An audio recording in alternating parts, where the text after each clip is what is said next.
This is the MeatEater Podcast coming at you shirtless, severely bug-bitten, and in my case, underwearless. We hunt the MeatEater Podcast. You can't predict anything. The MeatEater Podcast is brought to you by First Lite. Whether you're checking trail cams, hanging deer stands, or scouting for elk, First Lite has performance apparel to support every hunter in every environment. Check it out at firstlite.com. FIRSTLITE.com. Holy smokes, we're joined today by Evan Felker from Turnpike Troubadours. Hello. Thank you for coming on, man. Glad to be here. I got to tell you, just to start right out, Max here, you know what Max told me before you got here? He liked you before it was cool to like you. Really? When was that? Way back in 2015. He didn't know about this era, this time. Well, Janis asked me, you listen to Turnpike? And I was like, yeah, I did before it was cool. Yeah. So, I saw them in 2018, so I guess you got me beat. yeah. There was a window there that we weren't very cool. But at the beginning and now, I think we're pretty cool. Oh, for sure. You went from cool to uncool to cool again? I think so. Oh, yeah. No, I got what you're saying. Been there. Well, thanks for coming out. A lot of these people. So this is Hunter Spencer. He's a fan, Turnpike fan. Dr. Randall Williams. He doesn't like. Doesn't like he music. doesn't introduce himself as a doctor. I've never. I was gonna say I've never liked anything before it was cool. So I'm still waiting for that to happen. And of course, Max, he's a fan, and Janis is a fan. In fact, when we came in, Janis is listening to the new album. Thank you. Enjoying all the hunting lyrics that you've dropped in there. Phil, can you speaking of lyrics? Do you have the thing I sent you? Yeah, I've got it pulled up. I can put it on the TV here. Just for a little background, Evan, this part, if you want to check your text messages and stuff, you can do all that. But this is a little part of the show where we have to talk about a couple things, Okay. unrelated to our special guest. Okay. But this might be of interest to you Yeah. because some time ago there was a incident that happened at a river access site here. You know when you go fishing and they put those outhouses at the fishing access? With the vault toilet, you know? Sure. Yeah. Kind of. Well, like a picture going to like a campground or something. They got those sort of like permanent outhouse structures. Yeah. Well, there was a high profile news story that happened here where a dude went down in there to get his phone and got stuck in the vault. And so we had the people that rescued him on the show. Evan didn't catch this story. Well, no, he doesn't need to. I'm filling him in. So then it became a whole rash of incidences of people retrieving things in vault toilets and getting stuck. And then we had a cop write in. He rescued someone out of a vault toilet that was retrieving her Apple Watch. And he knew how to rescue her based on having listened to the podcast because the other rescuers didn't realize that you could remove the whole pedestal. They thought the victim had to come out through the hole. Had to come. So he gets there, and the cops and firefighters that are there think that she has to come up through the hole, through the seat. Yeah. And he says, I was listening to this podcast, and they had a guy on there that conducted a vault toilet rescue, and he was saying that you can actually jack the whole pedestal out of there. So they removed the pedestal and conducted the rescue. Then Corinne finds this. This is a guy that this is fascinating. Here's a guy that does the news. He does the news in music. So if you don't like reading the news, this gentleman Sings it? Sings the news. Like a modern minstrel kind of thing. Yeah. Like a modern troubadour. That's kind of, yeah. This gentleman, and what's especially trippy about it is he's doing it he has a First Lite hat on. Oh, wow. And he's doing the news as reported in People. So People magazine reports, woman rescued after trying to retrieve her Apple Watch from an outhouse. So if you're like, I'm not going to read that, but you like music, you could listen to music and learn the news.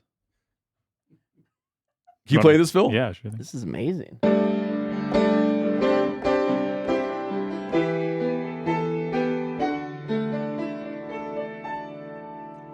I drop my watch, it's for me, dog. That's goodbye, Felicia. Got the jaws of life for a lady stuck in the can. Bet she's covered in that blue stuff. Was this really her plan? She ain't got a watch, so she can't tell the time. I know 24/7, she's out of her mind. For climbing in an outhouse pit, putting her whole self in it, digging through 50 strangers' lunch. Man, she likes her Apple products a bunch. But that's a bridge too far. That's good, Phil. How isn't this guy more popular? I don't know. I feel like he should be like he should be like more famous than Weird Al. 100%. What's his deal? We can't do that without like at least saying who he is. Who is he? I gotta look him up. He should be way more famous. That'd be a good show. As a show, not where you have a morning show and they have famous people on. There should be a morning show where you have people who ought to be famous on. Yeah. It's Reed's Piano News. That's the Instagram account. Are they But is it Reed's like R-E-E? R-E-E-D. His name is Reed. So he doesn't, he doesn't have a last name on there. No. Reed's. His name is Reed. Reed's Piano News. Well, Reed's Piano News, if you're out there, big admirer. I'll be getting all my news from you now. He's only got 1,300 followers. I know. That's where I'm going to It's get gotta all be- my news from now on, man. I wonder if he's covering the crisis in Israel. I was wondering the same. Like, what he would think about that. Are they all in the same slippery genre, slope, buddy. or does he does he experiment in different genres? Or are they Oh, all I mean, is sort he of only into Yes, certain does he have news? one tune that he plays every day? Well, it's got to be on the piano. Well, unfortunately, so I don't know yet because I only found out about him this morning. Yeah. And, in the morning you wake up, like my garage is a mess. My kids set their alarms early to play in the snow. They're a mess. Like everybody's late. And I was in a bad mood. And then I found that. And then I walked around the house with a little chuckle, a little grin on my face. So he really helped me out. Reed's Piano News, ladies and gentlemen. In other show business news, Phil, I didn't know till I'm going to see Phil's special play this weekend. I didn't know. Thank you so much, by the way. I didn't know that my whole family's going. Yeah, it's lovely. I was telling you, my kids are mistaken and think they're going to some kind of Halloween thing. Yeah. I'm sorry. Yeah, I mean, you're going to be ruining their night. I just want to They're get you like, prepared for that. the Halloween play. I'm like, the Halloween play? Yeah, Ma, I got tickets. Yeah. You kissed somebody in this play? Oh, yeah. Ooh. Yeah. No, I was telling Corinne the other day, I think I've kissed more people on stage than in just real life. Yeah. Huh. That's just it's a thing. Yeah. Do you know that it made Corinne uncomfortable? Yes. I think she said that she kind of covered her eyes, which Corinne, can you come over by the I'm mic? mildly offended Can by you come this. over by the mic and walk us through what No, happened? it's like watching your brother kiss someone who's number one and then kiss someone who's not their wife who you're friends with. So I just had to look away. so your uncomfortability was on behalf of his wife? Well, it was dual. It was more like watching your brother kiss someone passionately. Mm-hmm. And then I was like, Passionately. oh, also that's not. Yeah, it was multidimensional. Hold on, you're doing it passionately, Phil? No, I'm getting uncomfortable now. You've been damn play. I mean, See, I I told wouldn't. you. I wouldn't call that passionately. I mean, like it's relatively brief. I'd say in the grand scheme of like the the spectrum of kissing. Yeah. So, but okay, and I'm gonna ask you something, but you got to promise me to be honest, or well, yeah, tell we'll me see. that you can't I'm be not honest. okay. Well, let me hear the question. No, it's not what you think. It's not what you think. Okay. You think I'm not gonna ask you that, but here's what I am gonna ask Sure. you. Over in you're married. I am. Yeah. Okay. This has to have come up. Well, my wife and I met during a play where I was kissing someone every night. That a person who wasn't her. She was like helping out on So the that was play. your introduction to Yep. you. And then the next play I made out with someone else, and she was there too. So she's kind of used to This it. has just been baked in. Yeah, it's part of the agreement. Yeah. So there's never she never expresses any. No, Like- I mean, yeah. If she has any sort of trepidation, she's keeping it in, and I don't know. I've never. It's kind of just the foundation of our relationship was built on me kissing somebody else. So In theaters. in a theater with no emotional attachment. Correct. Got you. Yeah. And has it been going good or not good? It's been great. Yeah, I've been having a lot of fun. Haven't watched it, but people seem to enjoy it all right. So it's been nice. We recently had David Chang on the show, and David Chang talked a lot about Homie, was he talking about that? Remember how, Corinne, you remember how, yeah. What's the word? EKG. Mm-hmm. We talked about that a bunch with David Chang. Okay.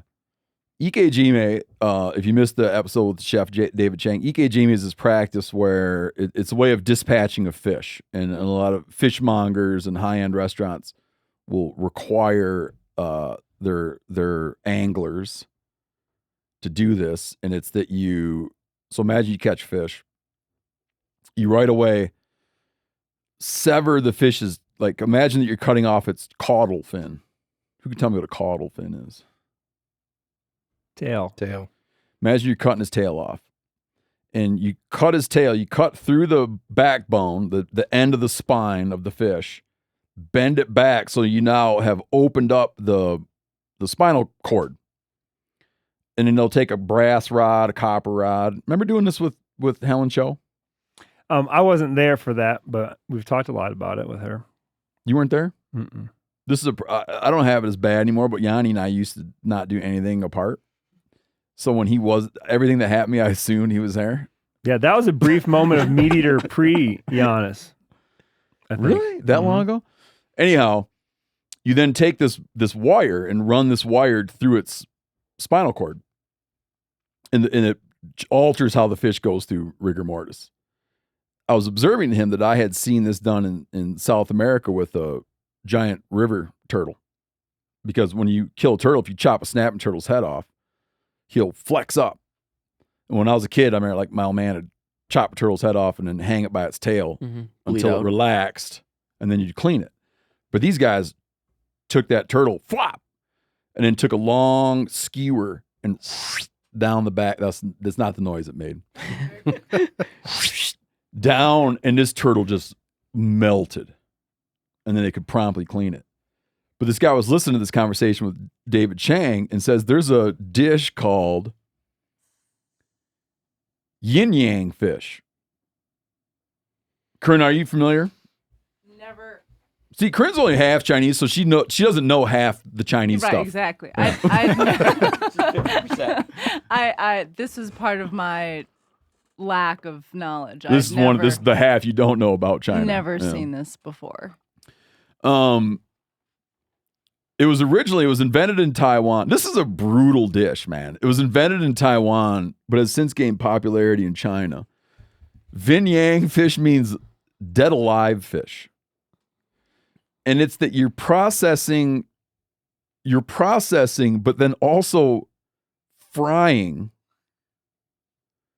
Okay. You take a live fish, scale it, wrap a head in a towel filled with ice cubes. Then fry the fish's body. So that when you plate the fish, go ahead. After you describe it, if you want to show the video, Phil has it queued up. The video. I didn't even know I thought it was a screenshot. Oh, click on the link. I'll let Phil do it. Yeah. Do we want to watch it? Well, I don't know. How long is it? Very short. If Evan wants to watch it, we'll watch it. If he doesn't, we're not going to watch it. Don't hang this on me, my friend. Can we get the rest of the description before we decide? So whether I don't know that I need to see it. Okay, the fish is then plated and dressed with a sauce, seasoning, and adorned with other sides. This is typically done with carp, and when served, the fish's gills, mouth, and eyes are still moving. Points out that it's just electrical impulses, but still. So is it dead or alive? It's dead alive fish. Okay. Roll the clip, Phil.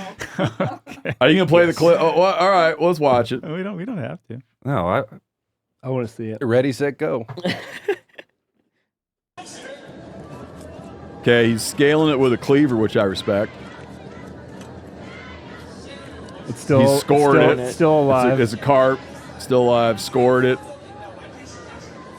He's hauling ass. Wham, into a wok. oh, that's the ice cube part, huh? So Yeah. burnish stuff. Brings it over. Oh, here's another guy doing it. Is that the same guy doing it? I think So he's holding it by the head, wrapped in ice, and just dipping its body in hot oil. Yeah. Oh, come on, dude. It's moving. That's like a dish that does not need to exist. No. Man. Then he's plating it out at a banquet. 1 minute, 29 seconds. Oh, it's a contest to see who. Seems like a contest to see who does it fastest. Come on, man. Wow. The fish's mouth has to move or the chef fails. Yeah. Wow. 1 minute, 27 seconds from when he started scaling that fish to when it's gasping fried on a plate. That's some fast food. That was good. Wonder how- You should get him on the show more often, Corinne. He should be a more frequent guest. Here's the deal. Let's say a frog. This just came out in the Royal Society. This is a scientific article that Heffelfinger sent over. Do we still have that Heffelfinger song? I do not have it queued up right now. I can. How did look that for song it. go? Was it like a real fast banjo? I have no clue. But we have a song right. If we want another one. Yeah, I'm not gonna do it. You want me to write a song? Can you write one? Real quick. We need it fast, though. Like faster than that car. This is a different experience Just than I imagined. more of a jingle. I'm not gonna do too much news, but I'm gonna do a little more news. So Heffelfinger sends us over, and these German researchers are looking at. Let's say there's a species of female frog. What is this species of female frog?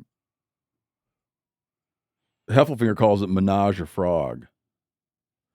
Well, there was a few species that he said that do this. Yeah, so let's say there's a female frog and she gets approached by multiple aggressive males. She might breed with one male, and then can lay there and play dead for 2 hours. Will lay and play dead for 2 hours until all their surrounding males lose interest and wander off, playing possum, and then perks back up, takes off. Think about that. Kind of makes me uncomfortable. Definitely. I don't know why Heffelfinger sent it over. It's not my fault. All right. So, Evan, you're from Oklahoma. Yes, sir. You know, I Nice just segue. got to do my first deer hunt in Oklahoma, but I was not in your neck of the woods. Where were you? We were up on the Kansas. We were up close to Kansas on the Kansas border, just hunting little chunks of public ground, but we had some very good deer hunting. I just got back. Really? Yeah, it was fun. Around man. Ponca or where? On I don't want to eastern tell side? you exactly. Okay. Not that I will tell you exactly. Like, Sure, I'll tell you sure. very specifically exactly, but I don't want to. The other day I was telling my kids, if anyone asks you where we just hunted, I was tell them it's where Nunya Creek flows into Business River. But no, I'll tell you. I'll talk to you Yeah. about the spot 'cause I'd be curious if you're familiar with it. But you're from down in the southeast part. I am. I live in central Oklahoma now, but yeah, I'm from around Broken Bow. Yeah. What came first with you? Music or the outdoor pursuits? Outdoor stuff for Really? sure. At what age? Little as I could get around with Dad, like squirrel hunting and stuff. Yeah. What was your dad's story? He's a cowboy. My grandpa. We moved back down there. He worked for my grandpa at the Weyerhaeuser, at the sawmill, and or at the paper mill rather. And He worked at a Weyerhaeuser paper mill. yes, They do pulp down there. they do pulp down there. They had a sawmill too in Wright City, the town that I grew up. What are they And pulping, like pines or something? Pine, hybrid loblolly pine, but that's Oh, I see. Okay. it's a ton of open country there. Like it was 500,000 acres of they were running cattle on it, pigs on it. People still had pig leases when I was like a kid, like 13, 14 years old. Seriously? Yeah, they pulled the cattle In off the in my timber 20s. country? Yeah, A pig lease. yeah. Yeah. Man, never even heard of a pig lease. Oh, Maggie, what's up? Hey, good to see y'all. Maggie's a fan. Hey, Maggie. Hi, Evan. Thank you for writing the soundtrack Man, I heard to you my were gonna. 20s. I heard you were gonna come in. I heard you were gonna come in quiet, but that was real quiet. Pretty sneaky. Like she even sat down and didn't know she was there. Oh. Welcome, Maggie. I've been What'd you working miss? on my stealthiness in the elk woods. Yeah. So Can I recap what you missed? Stuff about people getting in the outhouses to get their watches out.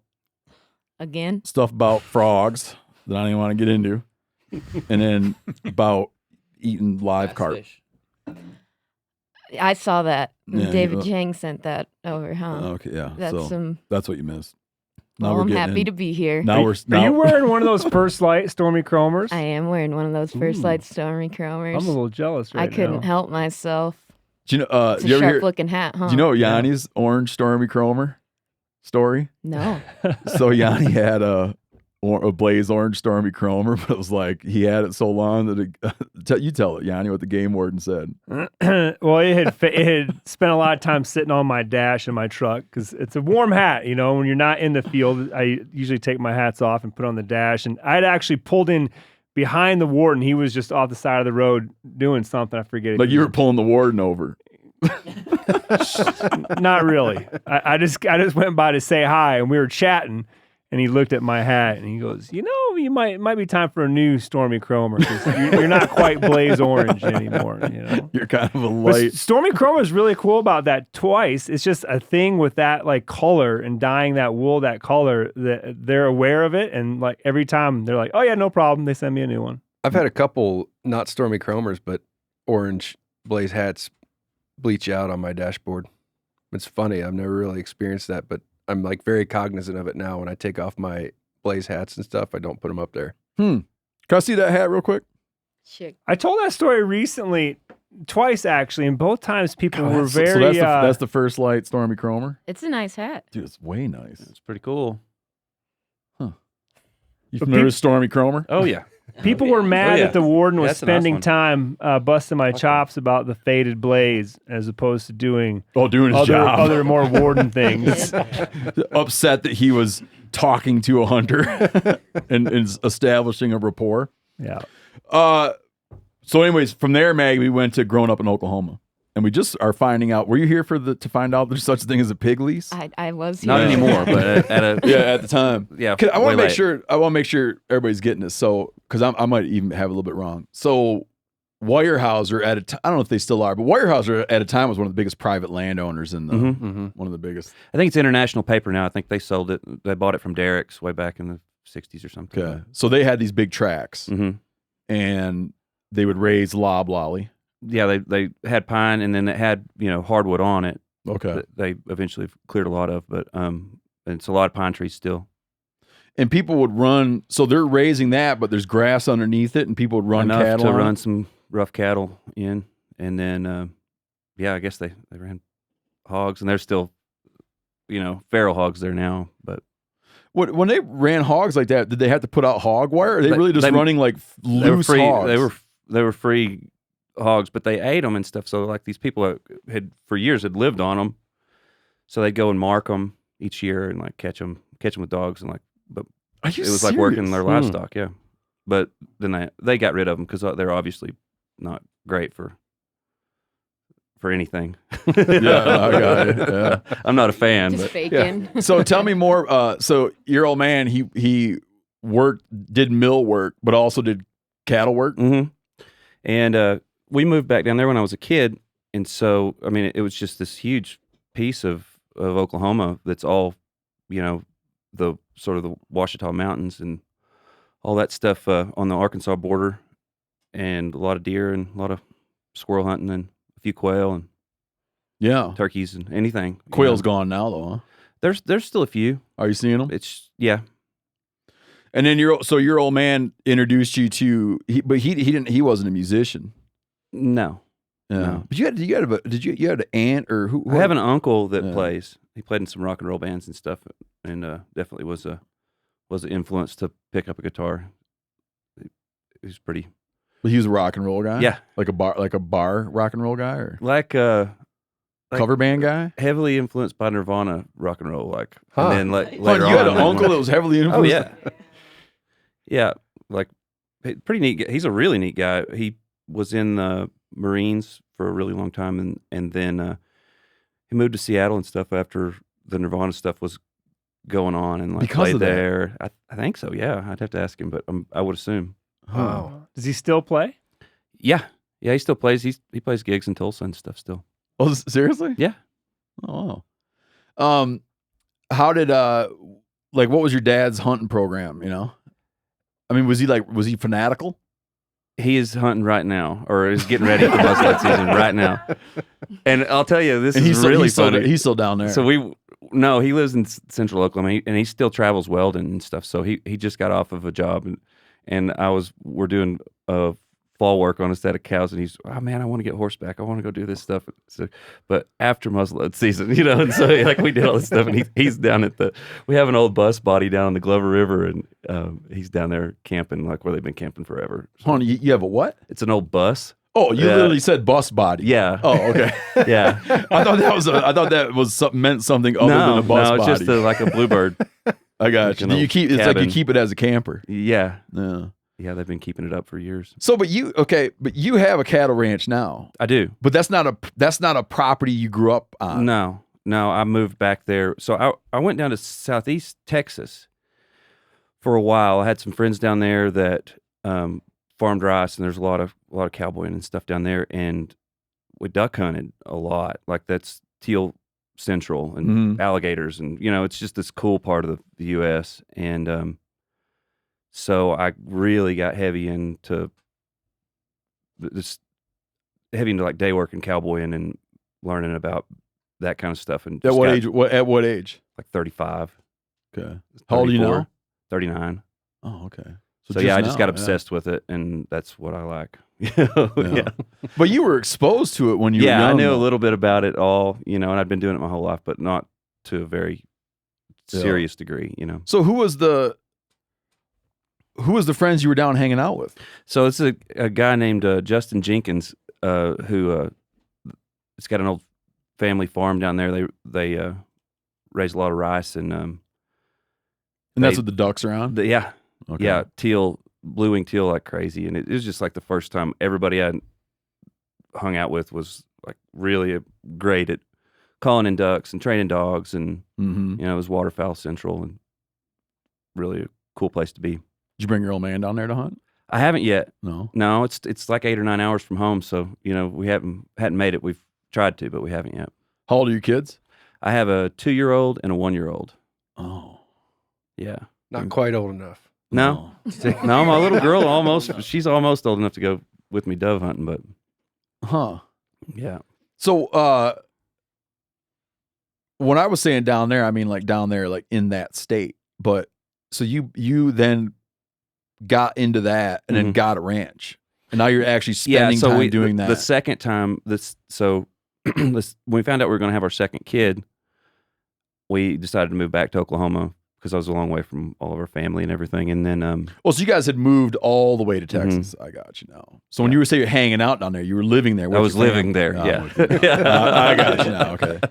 That's why I was asking about your kids and all that. I'm trying to put this whole program together. Years, hanging out. I got you.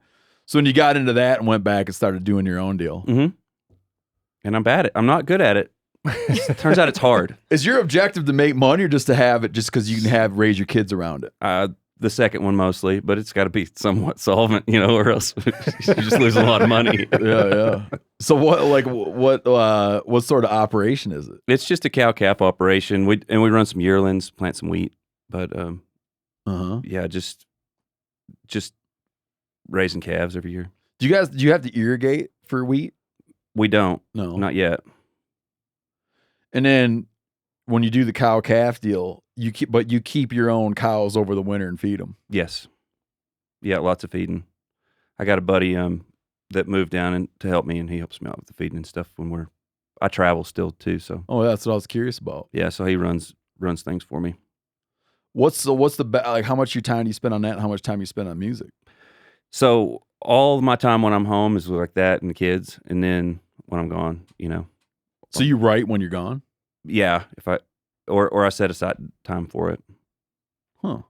When did you used to write? Oh man, you know that was all I did in my 20s.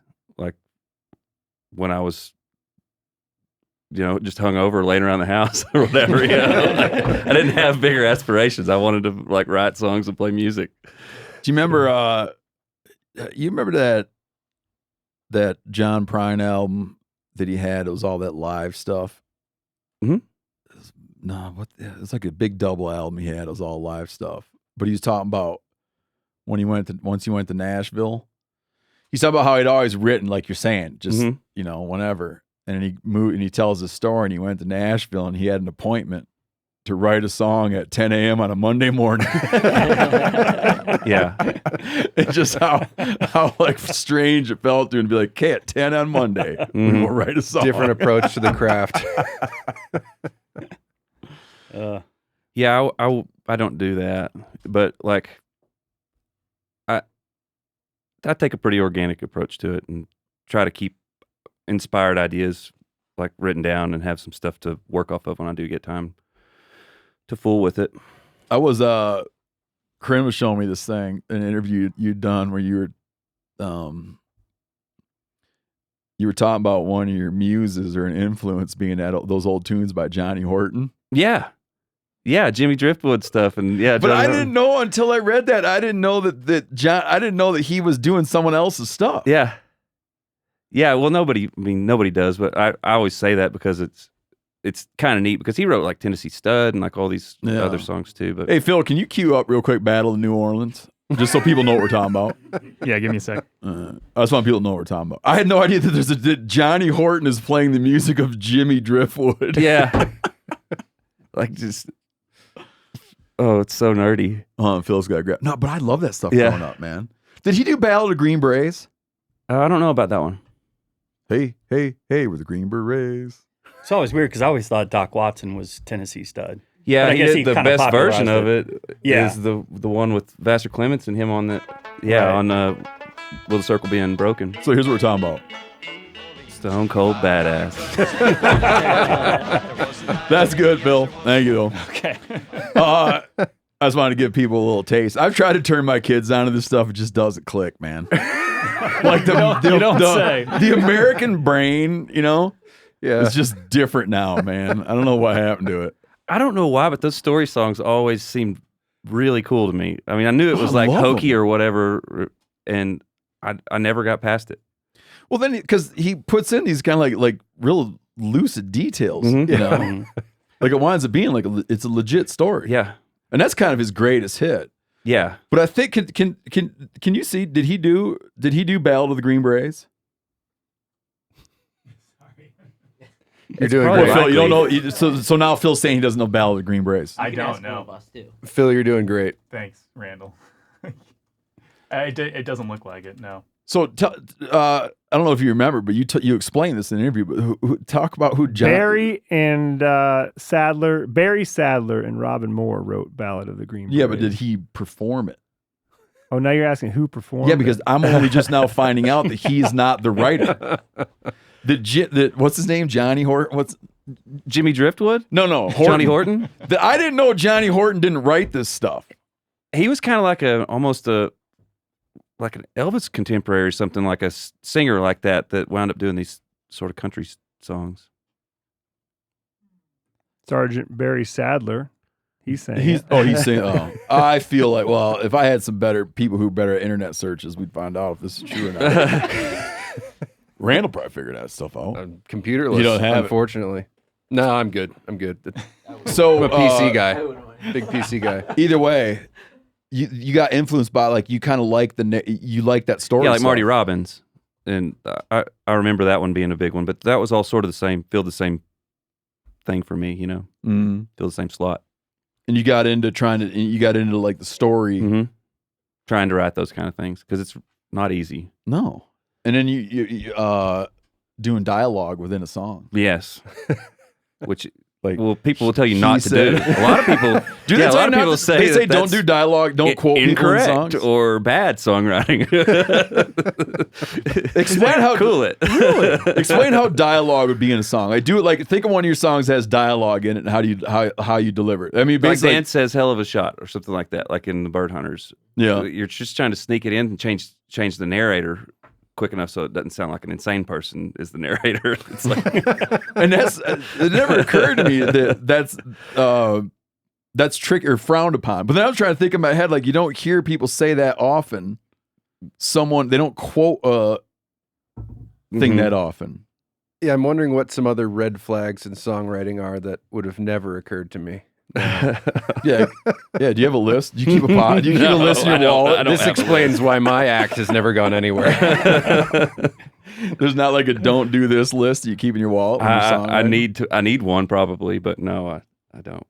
There's got to be some famous songs that have dialogue. Romeo and Juliet by Mark Knopfler. I guess that there is plenty of like duets that would have dialogue. Right. 99 Problems by Jay-Z. He says that. So just the dialogue part. but what he's talking about is like he said, she said. Yeah, there you a go. song that has a he said, she said. He's talking to the officer in the. I mean, never mind. I think maybe. You know what one for sure. You know what the one I'm thinking of that really has a lot of it. Mm-hmm. In One Bourbon, One Scotch, and One Beer by George Thorogood. There's a very detailed conversation that occurs between him and his landlady. It says like, I ain't got no rent money. Yeah, right. And she says a word that doesn't mean anything, but I've used it my entire life because I've always liked One Bourbon, One Scotch, and One Beer. He says he goes to explain that he does not have his rent money, mm-hmm. and as best I can tell, and George Thorogood is not one to enunciate. As best I can tell, she says, that don't befront me. Yeah. As long as I have my money. It's ringing some bells. By next Friday. And growing up, like I'm not getting like in high school, that became so interwoven. There's like two words, there's a bunch of words, but to say like it just doesn't befront me. We would just use that word, and it was the only attribution would be that it came from Thorogood. And there's another word that came up as we would play a lot of cards. Even on the school bus, we play cards. And when you're doing poker with wild cards, you wind up with, you got like trips, 3 of a kind, quads, 4 of a kind. But once you introduce a wild card, it becomes possible to get 5 of a kind. Mm-hmm. And 5 of a kind, I don't know who came up with this, was fooples. So foops would be like 5 of something. How many you got, foops? But it don't befront me. So anyways, it's not as uncommon as some might think to have dialogue in a song. Yeah, exactly. But you do like the narratives, and The Bird Hunter is a great narrative song. Yeah, I like those kind of songs that you're trying to flesh out an actual story that's bigger than what the song has to tell, maybe, and that sort of what you don't that can do more than the time that you have there. What does that mean? To tell a bigger story, or to allude to some things that might sort of underscore the narrative that's going on. That's because, like in a song, you only have a finite amount of words that you can say to tell a much larger story. Have right? you ever counted them up? No, but it's not very many. No, because it's shocking. I want you to continue what you're saying, but coming up in the magazine world, you'd be contracted by word count. Mm-hmm. Okay, so be like, give us 800 words on this, 1,400 words on this. If they come in, it's like 3,000 words, and you're like, oh, sweet. So you'd sign a contract, be like $2 a word, and then you're kind of waiting, and we're thinking like 4,000 words. You're like, ka-ching, But then sometimes there'll be a song that is really moving, and you feel like the song unpacks a lot and does a lot, and you look at the word count, be like, that some bitch did that in like 60 words. Like there's not that much. Mm-hmm. It'd be interesting to count how many words are in Wreck of the Edmund Fitzgerald. Yeah, there's a handful in there. Yeah. Well, it doesn't have a handful. It doesn't have a chorus either. Does it not have a chorus? I don't believe so. I believe it's all just verses. No, you're right. It just rolls verse to verse to verse to verse. Yeah, so you're going to get more word count just because Higher, he cheated. he must have been getting a high. cheated. Yeah. Another red flag. He was in song, getting like right? he must have Yeah. been getting $3 a word. I think that He is a needed red that flag rent is to money. not give it a Probably chorus is, at yeah. all. Like no chorus. Oh yeah, that song. Yeah, you're right. There's no chorus in there. But anyways, continue what you're saying about like how to get more done in brief periods of time. Yeah, and so you have a chorus that is obviously sort of like underscored in your main idea, but you're trying to tell a pretty, like a lot of those songs, I'm trying to tell a bigger story than I have. You know, it's 2 or 3 sentences really that the verses wind up being. So yeah, that's the tricky part. I don't know. You know, you remember obviously Norm Macdonald. Yes. For a while, Norm Macdonald had a talk show, Mhm. and it was a running gag in Norm Macdonald's talk show to ask comedians, "Where do you get your ideas?" And then the comedian it would just immediately deflate the interview because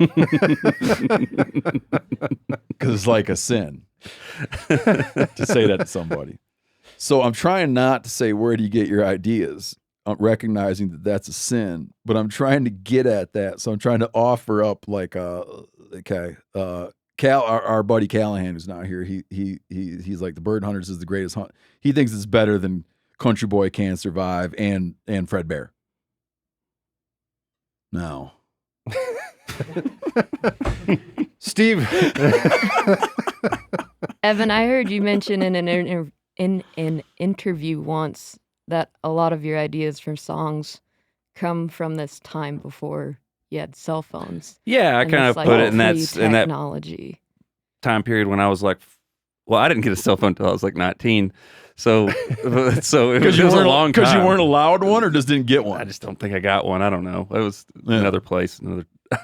Like we were behind the times pretty bad where I grew up. But yeah, I liked that. And I still try to like put everything in that sort of, that's a romantic time period for me or whatever. So yeah. Oh, I see. Okay. So you mean most of the stuff you're doing is based off these interactions and experiences that occurred? Sure. Yeah. In what would be pre-cell phone. Mm-hmm. Simpler times. Yeah, simpler times. So with the Bird Hunters, I'm not going to ask you where the idea came from. So, but you know what I mean. So there's a Hemingway short story called The 3-Day Blow that part of that comes from, and then parts of it are from real life, and parts of it are just stuff I made up from my experiences. But if you get a great deal, like you go to hell and I'm going home. Mm-hmm.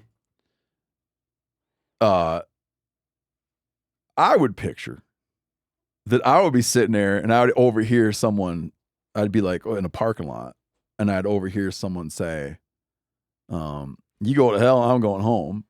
And then like that would always live in my head. And then I would start adding things to that. Yeah. That's pretty much it. Yeah. Give me a thing that's stewing in your head right now. Oh, I don't know. I can't do that. You don't have like a burning thing stewing in your head right now? If I tell somebody, they'll steal it. Yeah, but they won't know how to listen. Yeah, somebody will. If I told you, Just whisper it to them. Just whisper it to them. Don't you remember our conversation with the Isbell brothers and Luke about how they just get together and then just churn and churn like a machine, pumping the music out?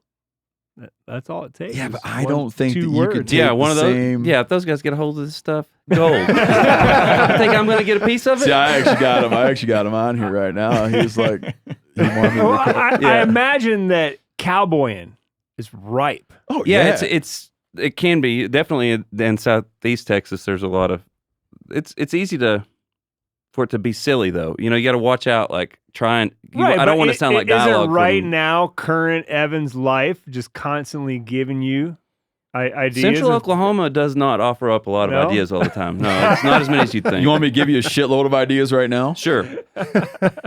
Check this out.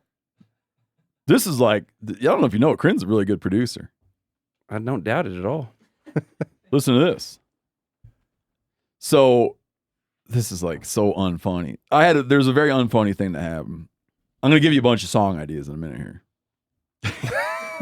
What state are all these song ideas from?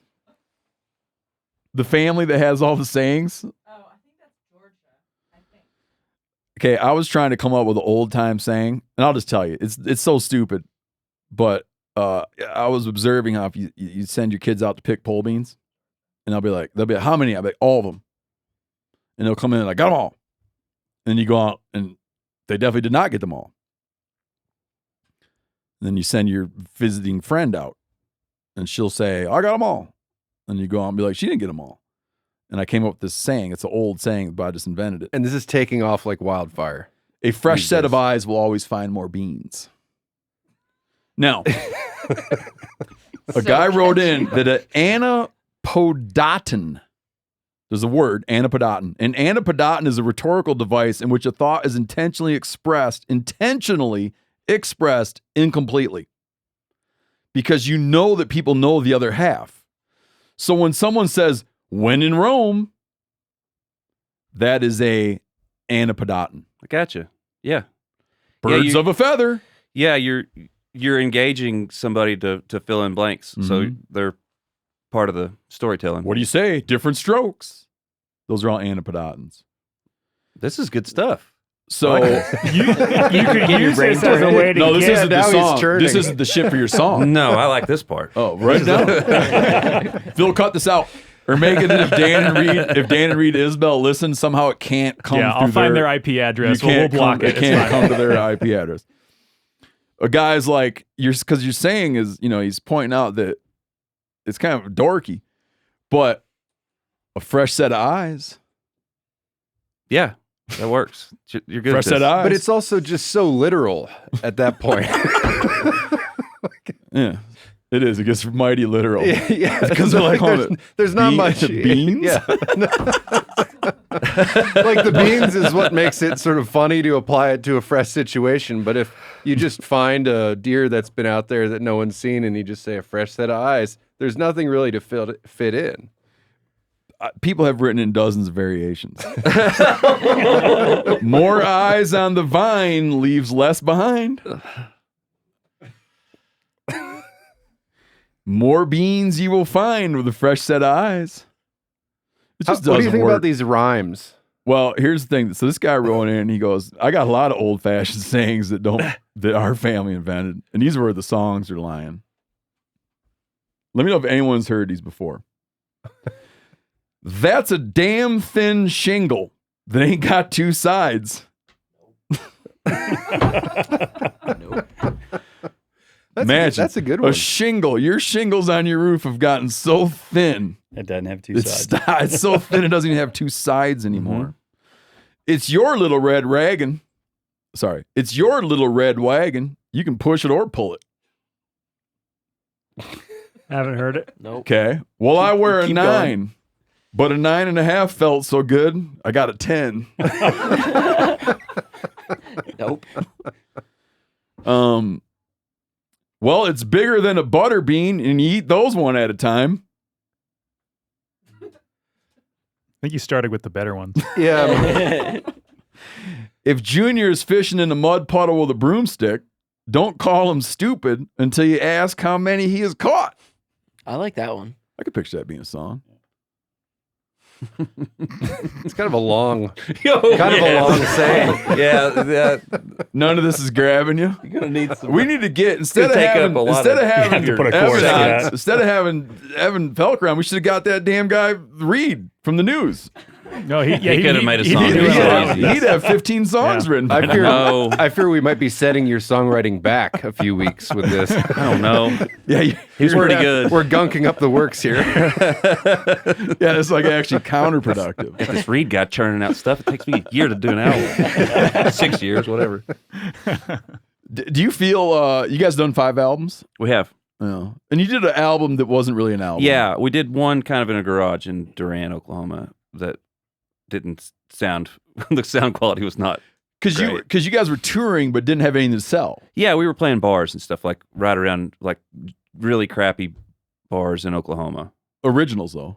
Yeah, we were playing original songs we were playing like songs off that record, and then whatever else they made us play. And you wanted to have a thing to sell, so you made an Yes. album. And then later you had to be like, And well, not really that album. Mm-hmm. Exactly. What happened to that? Is that album still out there? Kind of, maybe. I don't Which know. one is In it? what form was it back then? It was a CD. It's not on Spotify. Yeah, we just made It's a not bunch on of CDs. Spotify? No, it's not on Spotify. Do you want it to be? Not really. What year was that? 5? Yeah, 2005. Huh. I mean, it could be. I'm not. It just wasn't like most of the guys that play that we, or all the guys pretty much that we play with now weren't on it. Like Kyle wasn't in the band back then, and it was a pretty like young iteration of what we are now. Yeah. Did you ever go back and fix any of that stuff up and redo it? Yeah, we did a few songs off of it on the Turnpike Troubadours record, the one we did in California. You guys have had, I mean, such a long run in years. Yeah. Yeah, it's crazy. But then you're not worried about putting out an album every year. No. And Is there pressure to do that? There really isn't, honestly.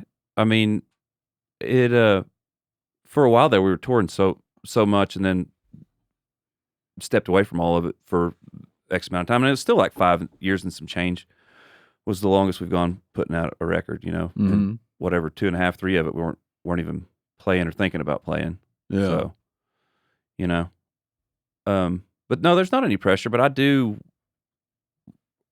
like, you know, having songs, having something to promote, keeping things new, having new songs, you know, because without a record, it's hard to play new originals in the shows too. So you become your own cover band. Yeah, exactly. Yeah. You guys broke up for a while. How sick of talking? Like on a 1 to 10, how sick are you talking about this? Not at all. Whatever. Yeah, I don't mind talking about it at all. You know, Yanni here texted me this morning, and he's like, "Hey, can we talk about drinking on the show?" Oh yeah. I said, I imagine so. He said it's quitting drinking. Yeah, quitting drinking. He said it's a lot in the album. There's a lot in the album. Mm-hmm. What were you thinking about, Janis? Janis periodically quits drinking. Really? Mm-hmm. He did a whole year one time. Really? Mm-hmm. Well, and I think the older I get, the more and more I think about it more and more. And you think about, you know, being present for people in your life. And if you're on the sauce even just a little bit, you're not 100% there, you know. And I see other people close to my life that battle with it. And I see it all the time too, you know, and it was the best thing that ever happened to me was getting sober. I'll have 4 years or so in January. Total sober. Completely sober, yeah. Do you drink NA beer? I do. You're not supposed to talk about it, but Heineken 00 is pretty good. Why are we not supposed to talk about it? I don't know. It's just not a good example. Talk about You're not a good role model if you just don't worry about it. Like a recovered, like if you're like if you quit drinking, yeah, it's bad form to drink. It's not good form to, like, if you're helping people quit drinking, to just propose that slamming some NA beers, you know. It's just, man, it's just not a great look. Dude, I cannot. Like if you're going to work or something. Completely disagree. I so completely disagree with that. It actually was a cool thing, and like it's nice to be able to drink a beer, like after an entire life of, you know, that being a sort of cornerstone of what people did, you know. You guys all know, and like, no, man, I can talk about this subject. This is so off subject for us. We usually talk about outdoor stuff, but I'd talk about this kind of stuff all day long. Yeah. There was a time, like you had a quote I think you were in a Rolling Stone profile on you. You know, a quote like, if you didn't drink like that, you weren't our kind of people. Yeah. When I was in for a lot of years, I was suspicious of people. Me too. It made me uncomfortable. And I was joking before you came in. I was joking that if someone, you know, suspicious of people that didn't drink. Oh yeah, like when I was in graduate school, and if someone was, you know, if someone like invited, like some folks you went to school with were getting together to play a board game or watch a movie or something, and you kind of got the sense that they weren't all gonna be totally wasted. Mm-hmm. You'd be like, I don't know, it sounds awkward. Yeah. You know, it's just you couldn't. What are we going to talk about? Well, yeah, I'd be like, I'd either like to be if I was out in the mountains or out in the woods, I like that, and if I was in town, I was drinking. Mhm. I'd write in the day, and I was gonna drink at night. And if I wasn't do that, I was gonna go hunting or fishing. If I was hunting or fishing, I didn't even like barely had a thirst, but I could not be in a social arena without having, because it's just too intimate. Mm-hmm. You know, I see now. At the time, I just thought it was like we were just trying to have fun. It'd just be easier to go laugh about stuff with your buddies Mm-hmm. than it would be to engage. You know, and Yanni, because I don't know if you know, Yanni's, well, he's Latvian, and they like to pull a cork. Really? In Latvia. So Yanni would periodically check to make sure he didn't need to pull a cork. Did a month? Still do. Did a month? Yeah. Did a month? Did a year? Where are you at now? Like, I don't know, 5 days. Like specifically right now. Yeah. Yeah. 5 days. I haven't been drunk since the last time I got drunk. It was in. Well, no, that's a different story since I last had a beer versus. No. When was the last time drunk. you got drunk? Ooh, I don't know. I've been drunk in years and years. Months. Again. You got drunk a couple months ago? Well, again, that depends on what the definition of that is. Like, drunk enough to be like, I'm not going to drive? Yeah, a couple months ago. Yeah. But that doesn't take much. The last time I got drunk, we were at SHOT Show in Las Vegas, and we were out with Kent and Caruth. And I remember having like 5-6 vodka tonics, vodka sodas, hung over for 48 hours. No, thank you. And I never ever again, because the thing I say this all the time, but the thing that made me quit drinking, and I never like I didn't struggle to quit drinking. When I talk about drinking, I'm talking about like drinking. It wound up not being hard because I got too sick of the hangovers. But the thing that happened to me that was most impactful was having young kids. My oldest is 13. So I would find that I would find myself being annoyed at them in the morning. Yeah. Because they're up and ready to rock so early. Being hungover doesn't help that. Yeah. And so you're kind of like irritated, or you'd hear them, they're up and they're up. You learn how to be a very light sleeper as a parent. And so you'd be like, you hear a noise, bang, and you're like, and I just remember thinking like, son of a gun. Seriously? 5 more minutes, please. Yeah, seriously, and catch myself in that annoyance, and then having the realization of being like, these people did not ask to be born. Yeah. They did not like ask to come live in this house. You did this. You created this scenario. You did this. And if anyone can learn anything from reading Cormac McCarthy, once you do something, you should not pretend that you didn't do it.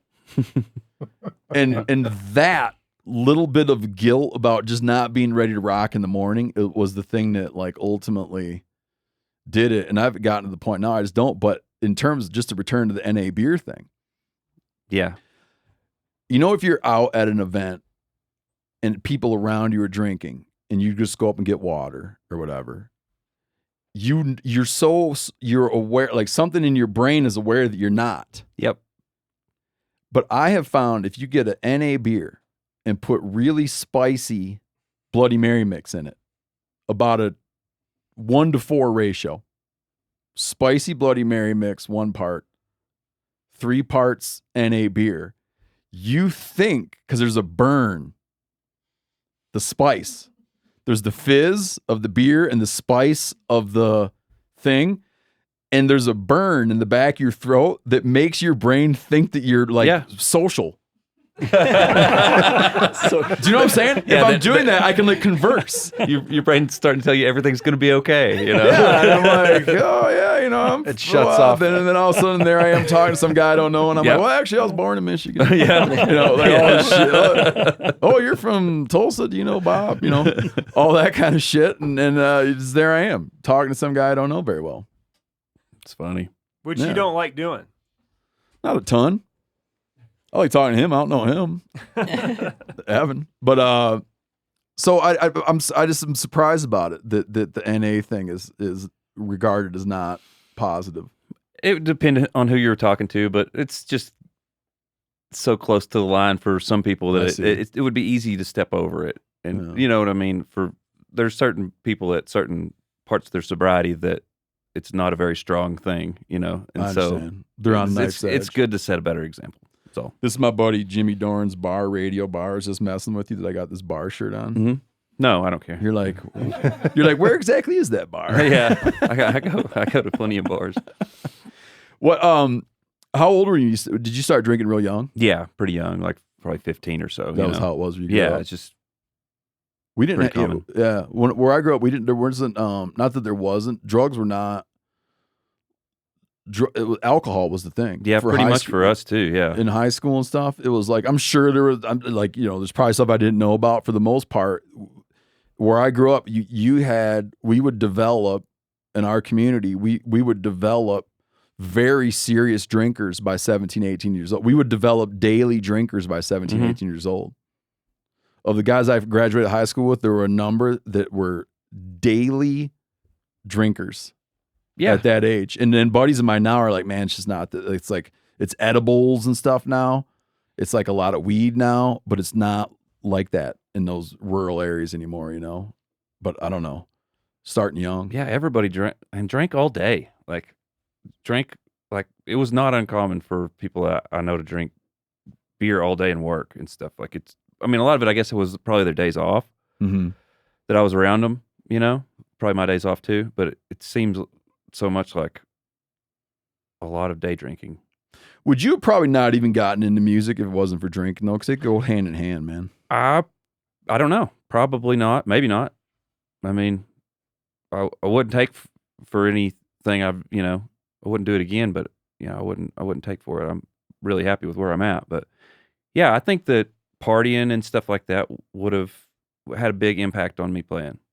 I mean, because you would have never gotten drawn into you wouldn't have gotten drawn into the nightlife. Like starting out in music, it's a nightlife deal. And then right? the nightlife would have been intolerable if you were just a straight-laced sober guy, you know. It's not for it's for other people. You know? Yeah, I don't mean to reference Norm Macdonald twice, but Norm Macdonald has a whole bit about going out to the bars after you quit drinking. Oh yeah, exactly. Yeah. And then he talks about hooking up and how awkward it is when you're not drinking. Well, ma'am, I'll be putting on my trousers now. Just how hard it is to go through life with all your drinker buddies. Did when you got to where you didn't want to play anymore, what was going on? That was kind of, so I was kind of trying to figure out life in general, and I was burnt out on playing. That was all I'd done from the time I was 24 or so until the time I was about 34, for about 10 years. I mean, that's all I thought about, all I did. And playing, not just performing, but just like on the road, yeah. Right. So for you, playing is the road. Yeah, correct. I got you. Yeah. And all, part of it, there was a long sort of romantic period there where I wrote a lot. I was very creative, I mean, alcohol had that effect on me at that point in time. And then it didn't, and we were in the bars 4 or 5 nights a week, and everything just was nuts. And so I thought, well, I get off the road, this problem will solve itself. I changed my schedule. Yeah. Then I can fix that. And plus I wanted to learn, there's so much more to the life than being in the bars playing music and all this sort of base level stuff. So, I went down there and worked for Justin at the rice farm in whatever capacity I could. And then we started messing more with cattle and building fence and this and that. And so when you walked away and went down, you walked away and literally went down and started working. Yeah. Yeah. What was your financial situation though? You were set or not set? I was good enough.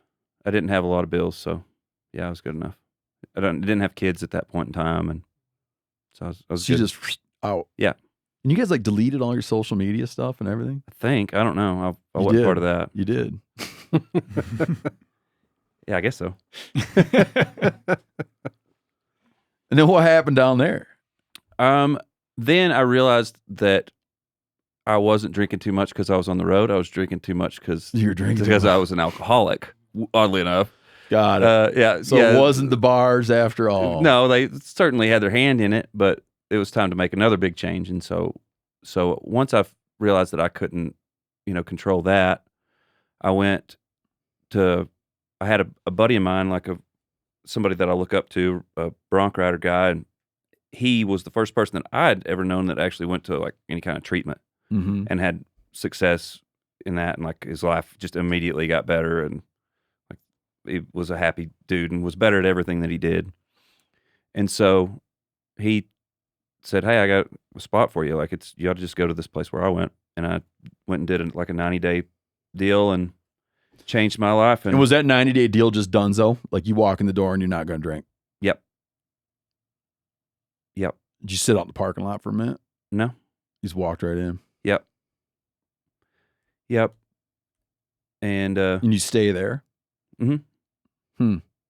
What do you do for 90 days? it's so fun. No, it's just a lot of classes and learning about addiction in general, and so they tell you what it is. Yeah, and for a kind of halfway analytical guy like me, that's what it took. That helped me to understand sort of some physiology stuff and to understand what habits are and what's going on. And yeah, so it was pretty boring. But it's also like you have to rewire your entire being, because I'm like this maniac who's coming out of the bars and had for 10 years could do anything he wanted to at any given time of any day. So sort of have to learn responsibility, and I'm very lucky that I got to do that before I had kids, because now I got two little ones, and they do annoy me in the mornings, but it's but at least I'm not hungover and mad at them. So it's lucky. Are you familiar with that long-running show, Fresh Air, with the host Terry Gross? I'm familiar. Have you ever done that show? Mm-mm. I've never done it. Like to. She had a neuroscientist on, or like I don't know. Does that mean a brain scientist? Randall? Mm-hmm. Randall's got a PhD in history. Yeah. That means a brain doctor? Yes. Well, a doctor would be a neurologist. A neuroscientist, I think, would be like a researcher. Yeah. That's what this person was. They studied addictions, and they studied the effects of different chemicals on your brain. And she said that she was talking about the ways that things, what they do in you. And she talked about that, like cocaine has a laser intensity. What it does, and chemically, it's doing a very specific thing inside your head, right? Like a very precise, specific thing cocaine does. And then she said, so it's like a laser burning in there. And then weed, she described it as spilling paint on something. And then she said alcohol is someone in there with a hammer. Oh, it's affecting a lot of parts. Yeah, and then the physiology part of it too. You see, yeah, it's such a ubiquitous thing. Like it's just everywhere, and so widely accepted that being addicted to it has its own name. Like you're an addict, right? Mm-hmm. It's just a drug, but you're an alcoholic because it's more accepted, culturally. Yeah. They don't say he's a drug. If someone says someone's a drug addict, I'm always like, oh boy. Hope you don't shoot me. Yeah, soften it up a little. Yeah. Oh, he's just an alcoholic. That's cool. And it's the world over. You can be in a small village in South America, and guess what? Someone's brewing up some booze. Yeah. I was talking to a woman the other day. We were camping. Not the other day. I was talking to a woman a couple months ago camping. And she had done 7 years in the federal penitentiary. And she was on the laundry crew. So she was a laundress in prison.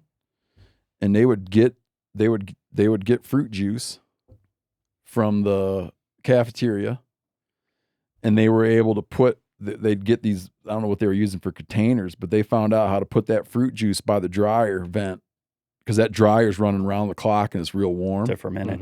Yeah. And she was saying, man, we were able to ferment, we were able to make booze in jail behind the dryer.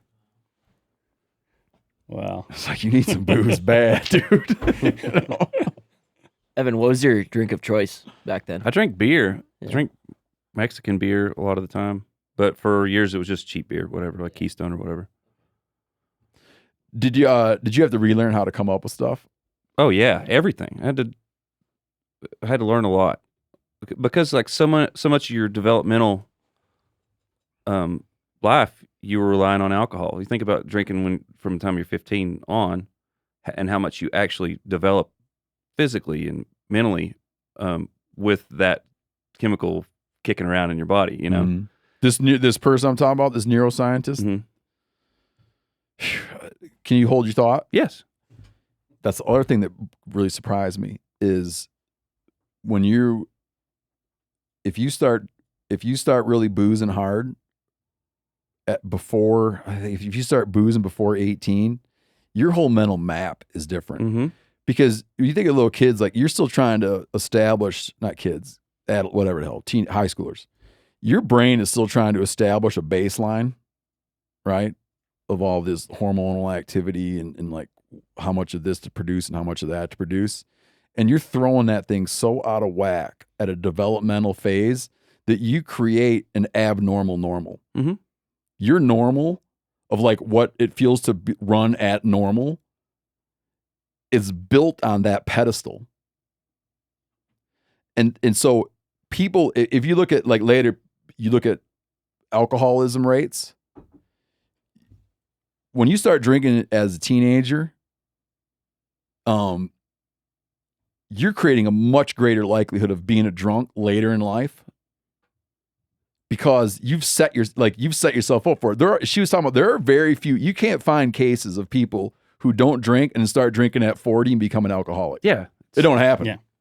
Not gonna be able to move the needle that much. You got to develop it like a fine wine, man. It's a long journey. What's funny about that too is that there was a period of time, like after I quit drinking, that there's so much emotional maturity, like you still develop. It's neat. Like, so I spent these sort of very formative years in my 30s, like learning sort of how to be a man, whatever, like be trustworthy and do these things correctly and sort of be the guy that, that I want to be now, around like those people in Southeast Texas that I sort of look up to. But it was certainly, you could feel it. Like there were a couple of years where I felt like I grew up emotionally, became a different, became an adult. Yeah. Post alcohol. Yeah.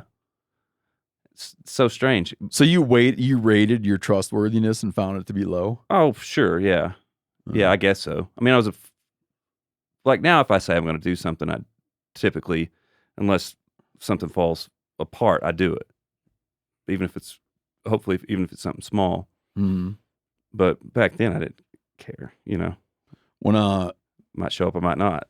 When I was talking earlier about being in grad school, it's like I was in writing school, so everybody read drinkers, like all Kerouac. Yeah, so everybody's going to be an avant-garde writer. I was at kind of like a high-end writing program, and so everybody read like Raymond Carver and Charles Bukowski and and all the drug addicts and right, and so it's super cool to drink.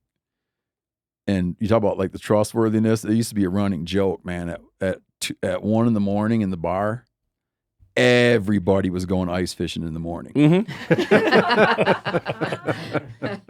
At 7, when you're supposed to meet at my house, crickets. Except for a dude named Ben Block. If you're out there, Ben Block would be there. The Hemingway line is like always. Do what you say you're going to do drunk. It'll teach you to keep your mouth shut or whatever.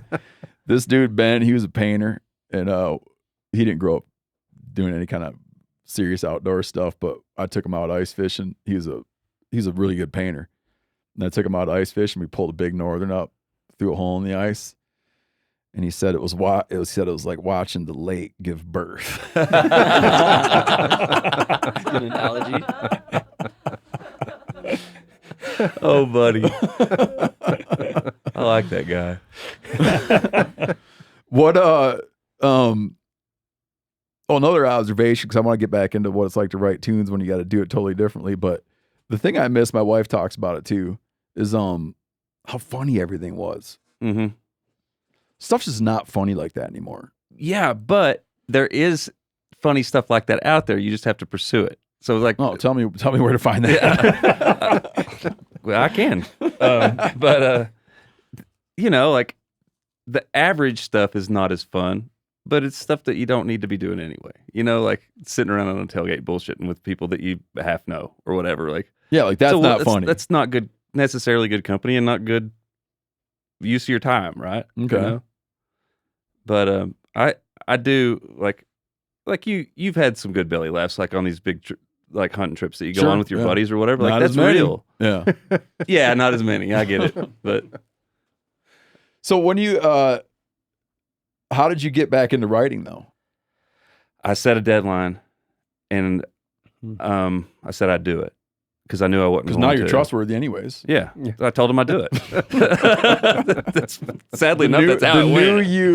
The new you said you'd do it. Well, I pay my bills on time, and so we decided we wanted to go back in the studio. We played some. Had we played some shows already, Patty, before we decided to do the record, or we decided to do the record before? Oh, Patty, can you introduce Patty, yourself? our manager. Oh, hey, sorry. This is this is Patty. I'm Turnpike's manager.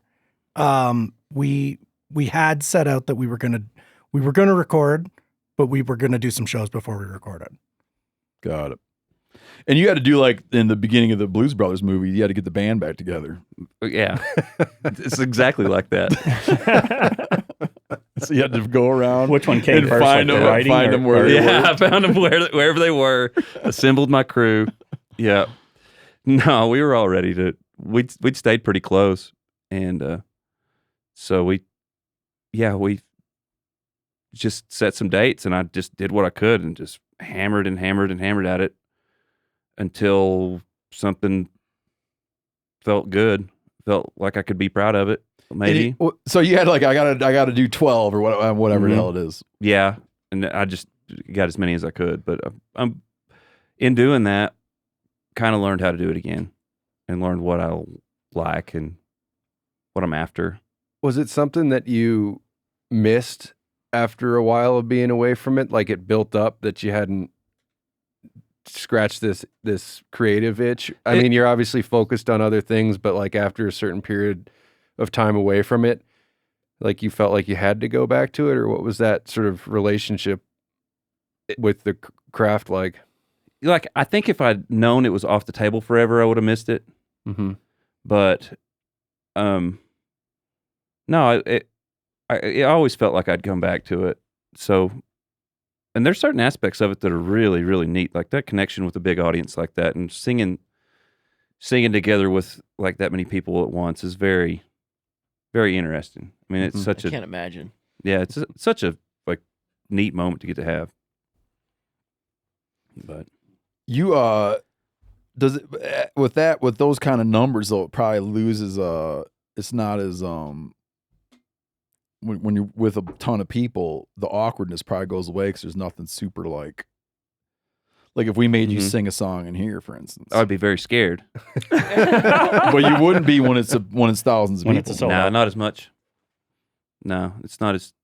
And there are even like situations where the right people in the room with 10 or 15 people would be the scariest to do if it's somebody you wanted to impress or whatever, you know. Like all your musical heroes. Sure. Like, kick us out a song, Evan. Oh. About pole beans. Yeah. And when you went on hiatus, you had done 4 albums. Yes. No, okay, you had something like that. Four, and then Bossier City, I think. Yeah. First one. And then I was reading too that you had when you got back into writing, you'd established with one of your bandmates, you were sharing writing prompts. Is this the thing? Oh, that was Jamie Wilson. So she had a book, and it's really cool. It's called. This is in that Rolling Stone interview. Yep. Yeah. She profile. talked about it. And so it was a series of writing prompts and this and that. And you That timed was yourself. in a book. Yeah. And so we both got the book and we were both like going through it together just for fun. What would be an example?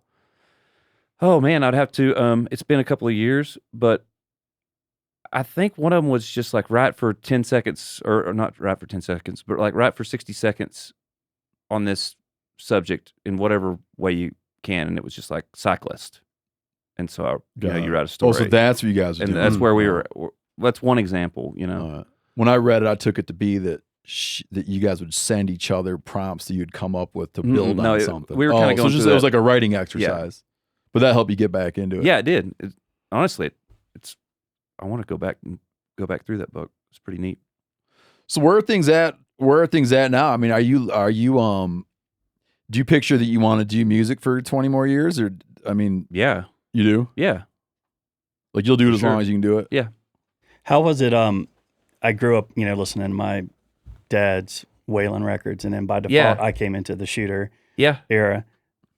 How much did he was the magic in this new LP? He's just a really nice guy, and like he's one of those people that music is it for him. Like he loves it. Like he knows every record. He knows who produced it. He knows who played on it. Like that's his like life makes sense to him. We're talking about Shooter Jennings. Right. Yeah. And so having somebody like that's that passionate about it, and that well versed in everything, it was amazing. How does a relationship like that come up? Like how did that come to be? Had you guys always been buddies or something? Kind of. Yeah, we were acquaintances, and we liked each other, and then the opportunity came up, and he'd been doing, like he'd just done Tanya Tucker's stuff. stuff. And you could just there's so much stuff just right there handy that you could listen to and say, hey, this is really, really great quality. And he got really good performances out of these people. Like, why not work with him, Mm-hmm.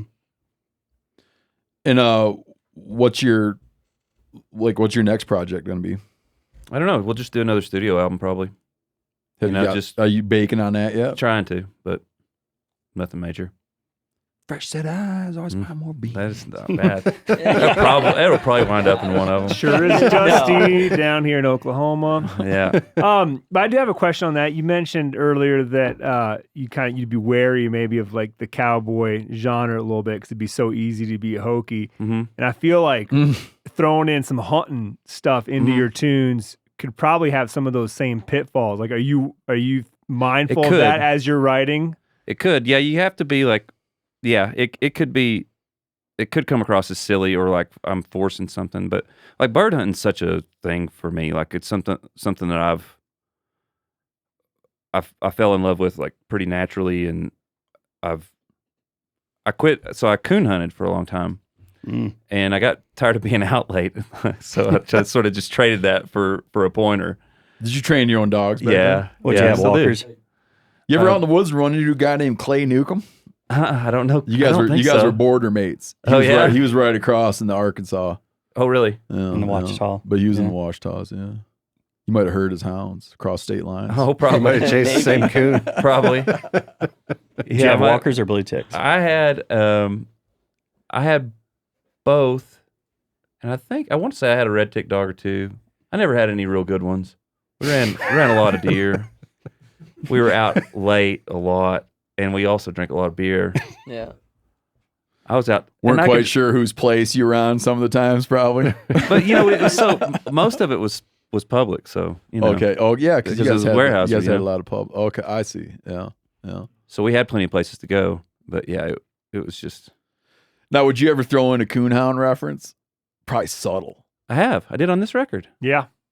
Yeah. I heard that this morning about the place in the bottoms. Yeah. We were always raised that we had the shotgun that had come from my mom's dad, and my dad. So my mom's dad had it, but my dad wound up with it, and he had always told people it was a Belgium. It was a Browning Auto, whatever that A4. I don't know. A5. Mm-hmm. He always told everybody it was Belgium made. Yeah, and because you have that reference. Yeah. And when he died, we looked up the serial number. It was not Janis or something. Funny. That's a thing, man, that I like is it winds up being. We talked to Luke Combs about this once. So he's got a song. You know, he talks about like a Johnson outboard, right? And he'd be like, well, you know, obviously it's not going to be a right. It's not gonna be a Honda Yamaha. Right. Not, I mean, I own I own 5 Honda 4-strokes. And they're great. I have a Yamaha 4-stroke Jet, which I adore, and would like. I'd rather give up my kid than my jet boat. Yamaha Jet, right? But you don't write songs about Yamaha. But it's like romantic about that. But I thought it was a about weird, Yamaha. it's like a weird choice to throw in that it's a Belgium because it's like there's like about 2 people who'd be like, oh, I get that. Yeah, I know don't what he's know. talking I think about. that's just. I don't know. That's just like seemed like what they'd say, what the guy would say, or whatever. Oh, yeah. No, it's interesting when you have something that's like references that are not references that are that have the potential of being missed. Yeah. Because I think it like harkens back to like a time period. Because like that'd be something my grandfather or father would say. Mhm. You wouldn't hear Belgium made as much now. Yeah, I with feel the like new there's sometimes when you hear hunting and fishing or outdoor references in songs, it's like something that it's so superficial. It's like a T-shirt or a bumper sticker slogan, and you're like, oh, does that person hunt or fish, or did someone say add a hunting and fishing line in there? Yeah. Talk about a big Sure. buck or something like that. Do you tend to go out of your way to put more in, or go out of your way to take them out? What's that? Like hunting Fishing stories? references. I typically write about hunting because I write about it as like a background for a transitional thing, you know, for a story. Like it just happens to be what they're doing, because it's interesting and things are moving around. Yeah, no, I got like the you. song It's a setting, on the you know? album now, you're talking about going elk hunting. Yeah, with the booze and the saddlebags. Right. Yeah. The so- True yeah. story. Oh no, the remembering the Yeah, booze. Yeah, yeah. the The song's remembering. not about the elk hunt. Yeah. Yeah, it's just kind of coming to a realization or A couple NAs in the saddlebags. Yep. Shake them up though. Beer and saddlebags don't go very good together, huh? No, but when I was asked about, do you find taking them out or putting them in? I mean, if you get where you got something where it's close to what you want, do you sometimes say to yourself, man, I need to lighten up? You know, I'm going to pull a couple of those out. I'm going to pull some of that hunting, fishing stuff out. Or do you look and be like, I need to put more of that I need to in get there? heavier. Oh, This dude, is okay. not heavy enough. Yeah. So you might catch that it needs to be a little more like, Yeah. it needs to be a little more like clear. Well, is like what if the story's just kind of boring and then I just put it in a hunting backdrop and then there's more happening, so it's more interesting. Yeah. You know, we've talked a lot about, you know, how No Country for Old Men feels like, you know, it's like feels like a hunting book for only one reason. When he finds that massacre site, right? He's blood trailing an antelope.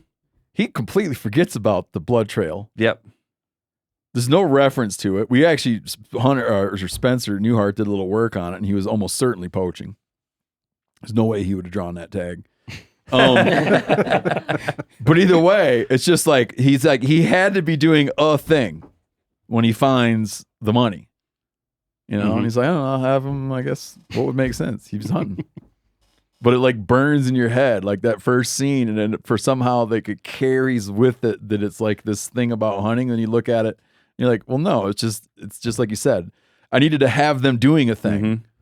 It's good and that's what I foreshadowing had too, them because doing. he blood trails himself into, you know, the murder. You know, it's a massacre or whatever. But yeah, it's just brilliant stuff, and he'd be doing it anyway.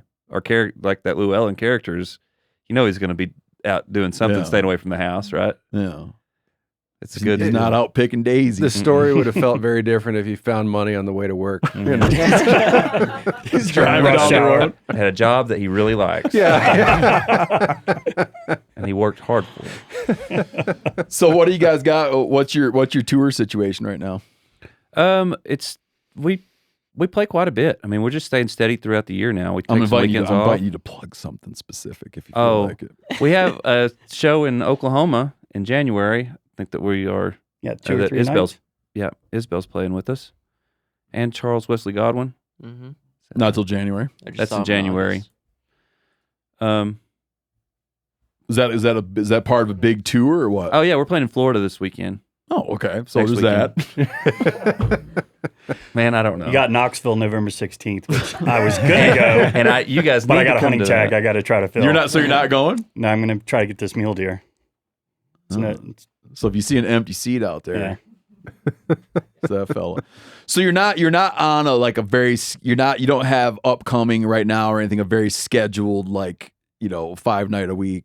No, it'll be like 3 nights here, maybe a weekend off.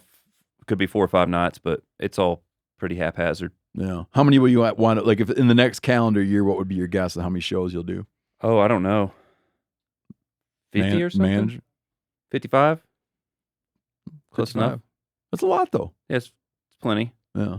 It's cool to get to be home every week, having little kids like that. Sure. Though, right. Do you bring your kids out on the road?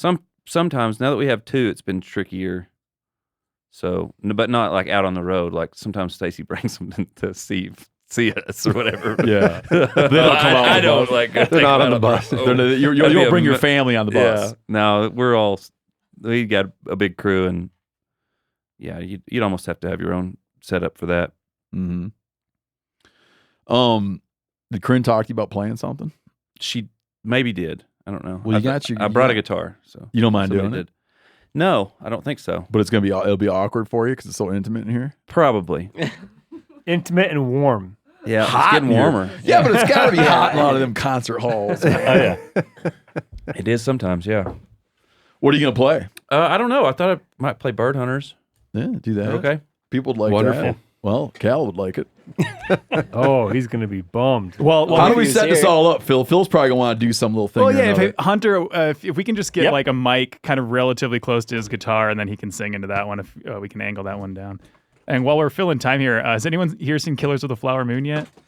No, but I feel like I'm just getting bombarded by Oklahoma because I was hunting. I saw it this weekend, and it's funny because Scorsese put a bunch of musicians in there. Yeah. Like Isbell's in there, Sergil Simpson, Pete Jordan. Like Jason Isbell is incredible. Like Is if he you good, didn't man? know he wasn't a musician, you'd be like, oh, who's this awesome character actor? But I was just thinking because he plays one of the victims' husbands or something. yeah, and he's got scenes with Leo, and he like steals the scene. He's Yeah. great. But I was just thinking because Man. Evan would have fit like right in there. He's just got that vibe that I think Scorsese was looking for. You think I could have been in that Oh, movie? totally, yeah. We had the author of that book sitting right where you sit. David Grand was in here. Really? Yeah, he sat right there. Man. Charlie Crockett wrote the theme song for it too. But he was David Grand was here promoting. He wasn't promoting Killers of the Flower Moon. He was promoting The Wager. Oh man, I don't know if this thing's in tune. Is that okay if I tune it? I wouldn't know. Go ahead. It's live. Don't you got that app on your phone? I do. No. I thought I was going to turn you on to that app.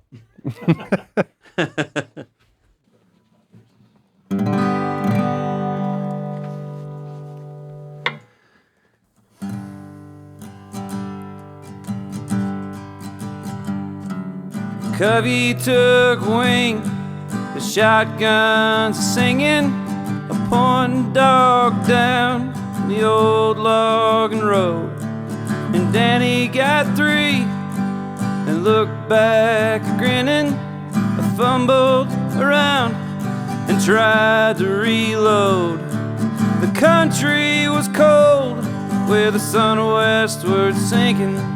It's good to be back in this place with my hands around a Belgian-made brown and my mind on the lines of her face.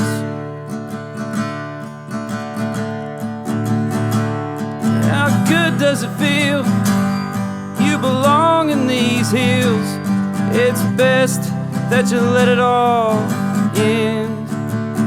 You'd have married that girl, you'd have married her family. Well, you dodged a bullet, my friend. She said, go on back to Cherokee County. Won't you crawl back with nothing but a razor and comb. Says, baby, if you need me, I'll be where you found me. And go on to hell, honey, I'm headed home.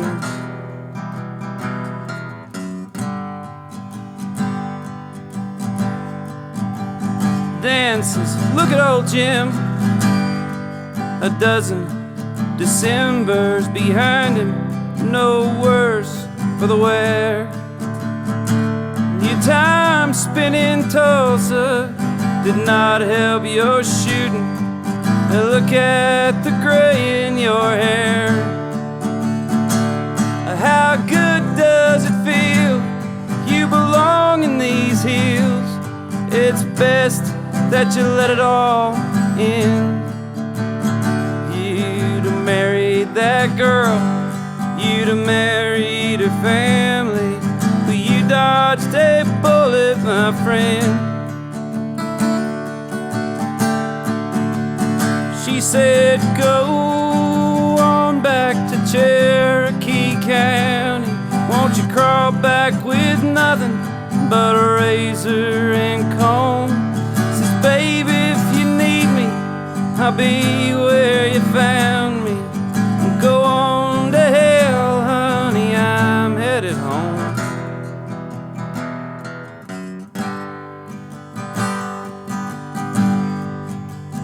Oh, and I was beginning to deal with it, and then the old dog had pointed and part of me died. Then a flutter of feathers, then a shotgun to shoulder.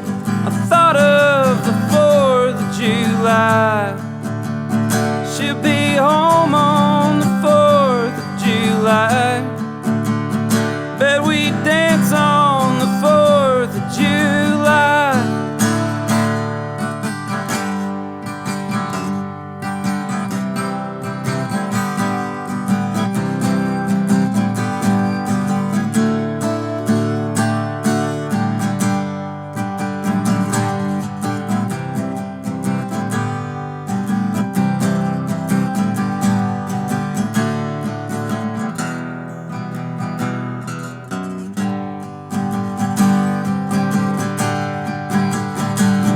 Says, hell of a shot, looks like you still got it. That's what we came here to do. Well, it's light enough still at the foot of the hill. You could kick up a single or two. She said, go on back to Cherokee County. Won't you crawl back with nothing but a razor and comb? Says, baby, if you need me, I'll be where you found me. Go on to hell, honey, I'm headed home. Go on to hell, honey, I'm headed home.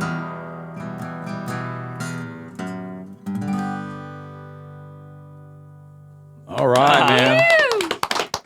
Beautiful. I got goosebumps. Ladies and gentlemen, great. Turnpike Troubadours. Sounds like you have 55 opportunities to catch them in the next calendar year. At least. And lots of albums to choose from. Anywhere you listen to music. You can go on Spotify and listen to a bunch of stuff. Yep. You can go on YouTube and listen to a bunch of stuff. You can buy the actual things. Come to the show and buy a CD. Come to the show and buy a CD. Dig up that old CD from the old days and sell it as a collector's item. I've considered it. And of course, if you're tuning into your FM dial, you will likely pick up some tunes as well. But the best thing to do is go check them out live over the next year and throw some support. Thank you very much for coming on, man. I really appreciate it. Yeah, it was great. Thanks a lot.